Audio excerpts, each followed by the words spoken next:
Novo Testamento e o teatro grego. Olá, bem-vindos ao canal Quem Escreveu Torto por Linhas Direitas. Vamos começar com um resumo da peça de teatro As Bacantes de Eurípides. Dionisos, o deus do vinho, era filho de Zeus e uma mulher Semele, filha do rei de Cadmo de Tebas. Era primo do rei Penteu. A sua mãe caiu em desgraça por ter ficado grávida, porque a família não reconhecia Zeus como o responsável daquela gravidez. A própria Semele ficou em dúvida se aquele com quem se deitou seria mesmo Zeus, e desafiou-o a prová-lo. Zeus, ao fazer uma demonstração de poder, acabou por fulminar Semele, ainda grávida, com um raio. Os tebanos interpretaram esta morte trágica como um castigo divino por Semele ter cometido a blasfémia ao insinuar que se tinha deitado com Zeus. Mas Zeus conseguiu resgatar o feto e completar a gestação de Dionisos dentro da sua coxa. Zeus salvou assim a vida do seu filho Dionisos. Entretanto, passam-se muitos anos. Cadmo, o velho rei de Tebas, abdicou do trono em favor de Penteu, seu neto. Penteu, obviamente, não sabe que tem um primo, filho de Zeus. A peça de teatro começa com Dionisos, feito homem em carne, dirigindo-se a Tebas para vingar a memória de sua mãe e para exigir devoção. Os tebanos não creram que ela tinha um filho de Zeus no seu ventre e Dionísios quer repor a verdade. As autoridades de Tebas desprezaram-no. Mas as mulheres de Tebas acolheram-no juntando-se às Mênades, ou bacantes, as seguidoras de Dionísios, para se entregar a cultos lascivos, ou bacanais, dedicados ao deus do vinho, no Monte Citeron. Este culto lascivo do vinho causa apreensão aos opositores de Dionisos, principalmente ao rei Penteu, neto do velho rei Cadmo, filho de Agave, irmã de Semele, pela forma como desencaminha as mulheres. Tirésias, um convertido ao culto de Dionisos, diz a Penteu que as coisas principais para o homem são o alimento seco e o vinho, oferecidos pela deusa Deméter e por Dionisos respectivamente. O velho rei Cadmo, também convertido, concorda com Tirésias e tenta aplacar o seu neto Penteu. Penteu, intransigente, não acredita que Dionisos seja um deus. Dá ordens aos guardas para capturarem o líder do culto e suas seguidoras. O guarda que traz Dionisos preso conta a Penteu que Dionisos entregou-se amavelmente, estendendo os braços para ser amarrado sem resistência.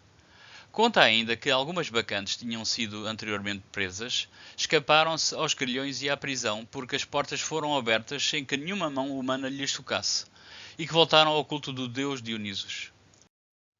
Dionisos, levado à presença do rei, zomba de Penteu, dizendo-lhe que, por ser filho de Zeus, nenhuma prisão o consegue deter.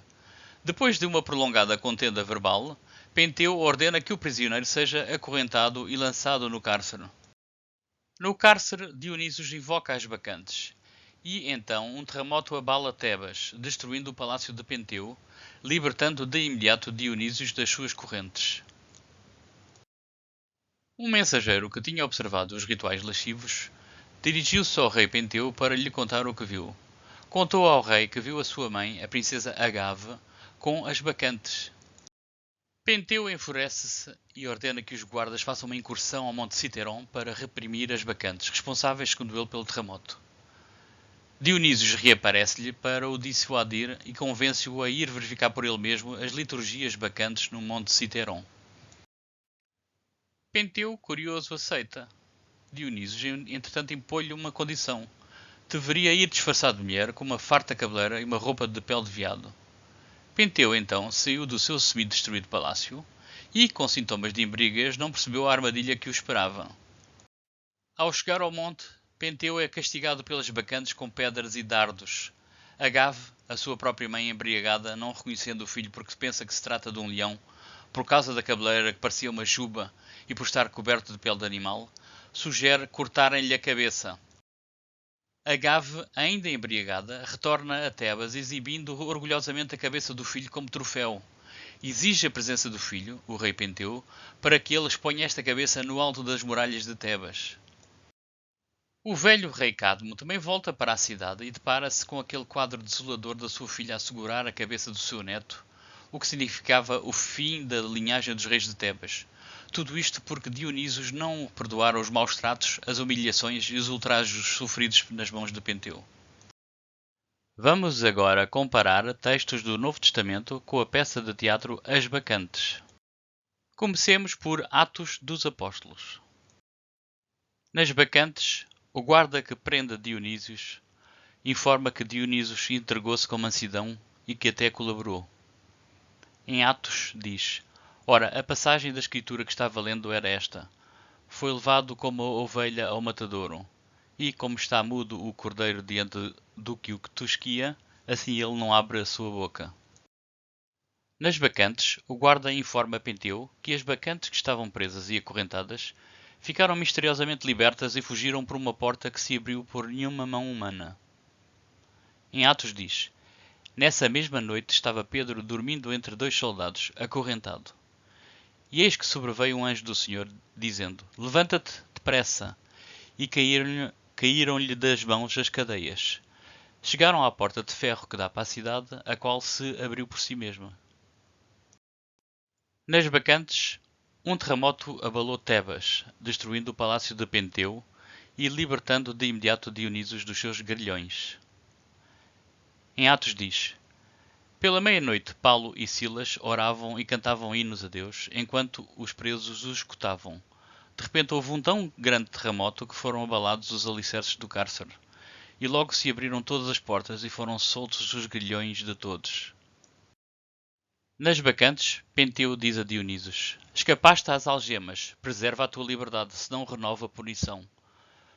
Dionísios responde: É melhor fazer ofrenda do que, em fúria, dar pontapés contra aguilhões. Atos diz: E caindo nós todos por terra, ouvi uma voz que me dizia em língua hebraica: Saulo, Saulo, por que me persegues? Dura coisa te é recalcitrar contra os aguilhões. Vamos agora comparar Dionísios com Jesus. Dionísios é filho de Zeus e de uma mulher. Jesus é filho de Deus e de uma mulher. Dionísios é o deus do vinho e das vinhas. Jesus faz inúmeras referências ao vinho, às vinhas e às uvas. Dionísios anda rodeado pelas suas seguidoras, as bacantes e outras mulheres. Jesus anda rodeado de mulheres que são discípulas mais fiéis que os homens. Um seguidor de Dionísio diz que o importante para o homem é o elemento seco e o vinho. Jesus diz que é o pão e o vinho. Dionísios entrega-se amavelmente sem resistência. Jesus entrega-se sem resistência na noite da sua captura. Dionísios é interrogado pelo rei Penteu.